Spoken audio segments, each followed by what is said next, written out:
Group बिक्स में आपका स्वागत है। आइए इस वीडियो में हम बेस थ्योरम को एक एग्जांपल से समझें। मान लीजिए कि आपके दोस्तों ने आपको बताया कि कल उनकी बातचीत किसी एक पर्सन के साथ हुई थी और उन्हें उस पर्सन से बात करके बहुत ही अच्छा लगा। They feel very nice. तो इसकी क्या प्रोबेबिलिटी है कि उनकी बातचीत किसी वुमेन के साथ हुई थी?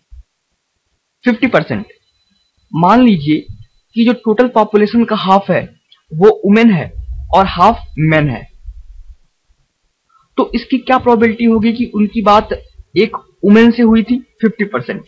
और उन्होंने यह भी बताया कि उस पर्सन से, जिस पर्सन से उनकी बात हुई, उसके हेयर्स लॉन्ग थे। तो अब आपको ये ज्यादा प्रोबेबल लगता होगा कि उनकी बात किसी वुमेन से हुई थी, क्योंकि मोस्टली जो लॉन्ग हेयर होते हैं वो वुमेन के होते हैं। तो बेस थ्योरम का यूज करके हम इस बात की प्रोबेबिलिटी कैलकुलेट कर सकते हैं कि क्या प्रोबेबिलिटी थी कि उनकी जो बातचीत हुई थी वो एक वुमेन के साथ हुई थी।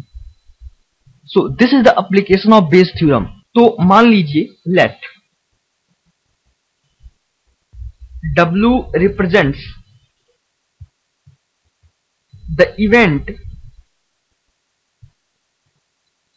that conversation was with women.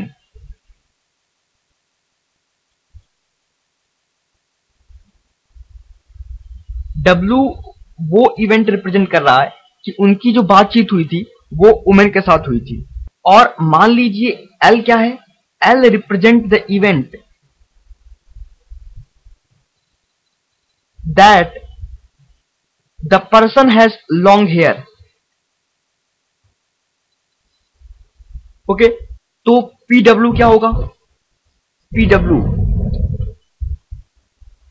probability that the conversation was with women 0.5। और मान लीजिए कि 70% वुमेन ऐसी हैं जो लॉन्ग हेयर रखती हैं, तो हम क्या लिख सकते हैं? Probability that a person has long hair and she is women under the condition she is women. कितना माना हमने? 70%।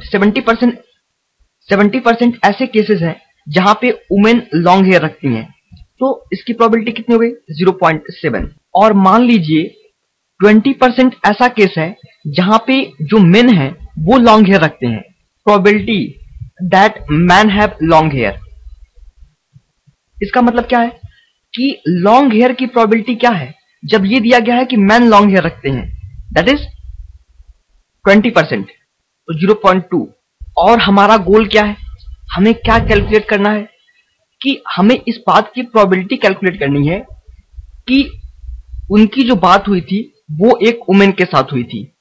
और हमें क्या मालूम है कि वो जो पर्सन था उसके लॉन्ग हेयर थे। So we have to calculate the probability that they talked with women under the condition that the person has long hair. Okay, तो by using Bayes theorem हम इसकी probability ऐसे कैलकुलेट करते हैं।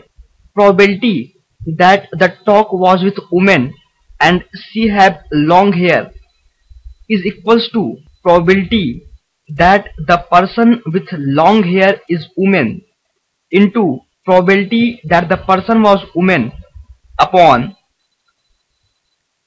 probability that person have long hair. This is how we write this conditional probability using Bayes theorem.